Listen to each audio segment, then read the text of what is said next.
Cada país, república o estado tiene en su historia un conflicto social o internacional que cambió total o parcialmente su historia. Algunos fueron para mejorar la calidad de vida y otros todo lo contrario. Hoy hablaremos de los conflictos más importantes de cada país.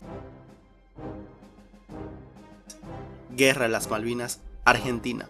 La primera vez que dichas islas entraron en conflicto fue en 1764, donde los ingleses enviaron en secreto una expedición a dichas islas, bajo el mando del comodoro John Byron en 1766. Luego de otra expedición por las Islas Sur, la expedición inglesa se encontró con la colonia francesa, que estaba presente en aquel lugar bajo el permiso español. Debido a este altercado, en 1768, la corte española le exigió al gobernador de Buenos Aires, Francisco Bucareli, que expulse inmediatamente a los ingleses, y el 10 de junio de 1768 logró expulsarlos. Dicho acto fue tomado como una ofensa al honor de la corona inglesa. Luego del conflicto diplomático entre la corona inglesa y española, el rey Carlos III accedió a devolverle a la corona inglesa el puerto de Edmond a cambio de que estos respetaran la soberanía en las islas españolas. El imperio inglés aceptaba de muy mala manera el tratado, ya que en ese entonces estaba pasando por una crisis económica, llegando a abandonar el puerto. En 1820, el gobierno de las Provincias Unidas del Río de la Plata dio su primera muestra de soberanía en las islas. Envió una fragata a cargo del coronel Daniel Hewett, quien formalizó la posesión evocando el principio de uti possidetis, que define la soberanía territorial en base a antiguos límites administrativos coloniales, motivo por el cual el gobierno argentino decreta. Artículo 1. Las Islas Malvinas y las adyacentes al Cabo de Hornos, en el mar Atlántico, serán regidas por un comandante político y militar. En 1833, el Reino Unido, con apoyo estadounidense, invade las islas. El ejército argentino que ocupaba la isla se retiró y los últimos ciudadanos argentinos fueron expulsados de la isla, y el Reino Unido tomó posesión de las Islas Malvinas por más de 149 años. Este conflicto centenario tuvo el enfrentamiento más importante en 1982, cuando el dictador argentino de turno, Leopoldo Galtieri, tuvo la idea de recuperar las islas mediante una guerra, ya que la popularidad del golpista estaba por los suelos y necesitaba de alguna manera mantener al pueblo tranquilo. El 2 de abril de 1982 se pone en marcha el Plan Rosario, el cual fue un éxito, expulsando así al gobernador inglés y expulsando a los militares ingleses, provocando la ovación del pueblo argentino al gobierno dictatorial. La ayuda y apoyo latinoamericano no se hizo esperar.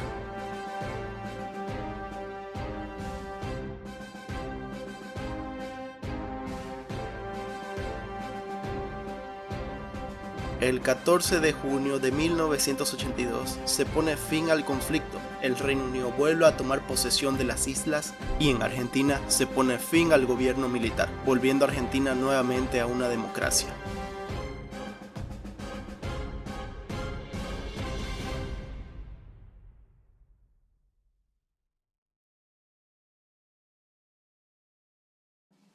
Con el ingreso del autoritarismo militar en diciembre de 1931, comandado por el general Maximiliano Hernández, se convirtió en el presidente de facto de El Salvador después de derrocar al presidente Arturo Araujo. Consecuencia de ello, la concentración de las tierras y las riquezas en manos de las familias más ricas del país provocó el levantamiento indígena en 1932, lo cual tuvo un saldo de 30.000 personas muertas.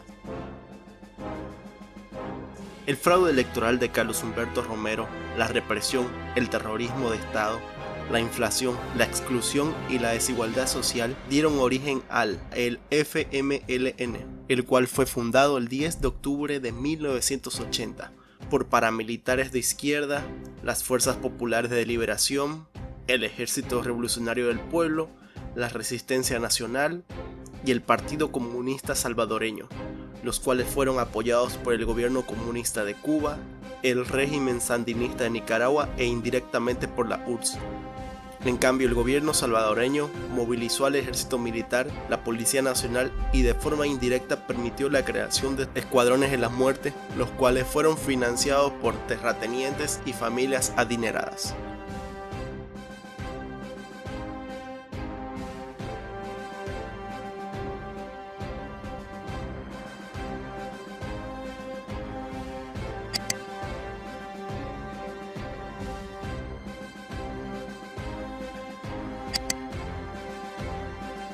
Finalizando el conflicto, ambos bandos sabían que no tendrían ganador, por lo cual decidieron negociar un acuerdo de paz. Ciudades como Lima y Panamá fueron las sedes de las reuniones, hasta que la ONU logró en Nueva York la finalización de negociaciones y el acuerdo de paz que se firmaría en Chapultepec, México.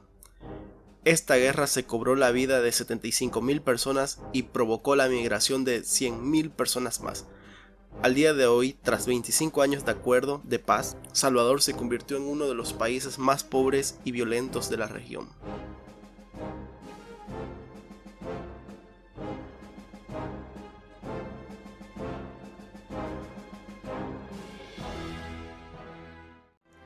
Guerra de la Triple Alianza, Paraguay.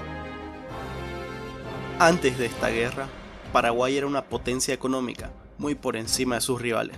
Se comparaba con países europeos por su calidad de vida y educación.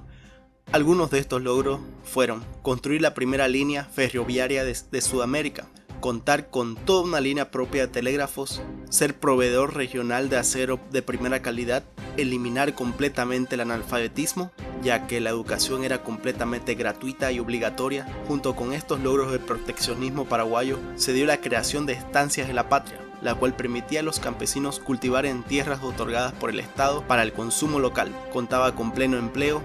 A todo esto, su principal delito de este fue no tener deudas y no estar aliado a la potencia del momento, la cual era Reino Unido. La excusa para esta alianza y posterior guerra fue que el pueblo paraguayo vivía en una dictadura, por lo cual Argentina, Brasil y el gobierno impuesto por Brasil en Uruguay decidieron invadir y liberar a Paraguay del entonces tirano dictador Francisco Solano López.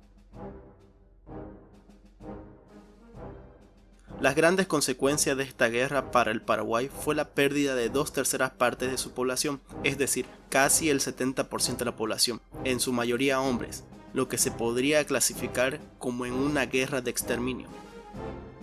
No se respetó el territorio paraguayo, ya que mediante tratado se respetaba la soberanía del territorio paraguayo, lo cual jamás sucedió. Por ello, el Imperio de Brasil se adjudicó 68.300 km² y Argentina 95.000 km² de territorio paraguayo. La economía paraguaya fue prácticamente destrozada. Toda la industria que ya se tenía establecida fue totalmente destruida, perdiendo así su mercado en el exterior, iniciando así el fenómeno económico de endeudamiento estatal y dando paso a la privatización de las tierras y de los recursos naturales.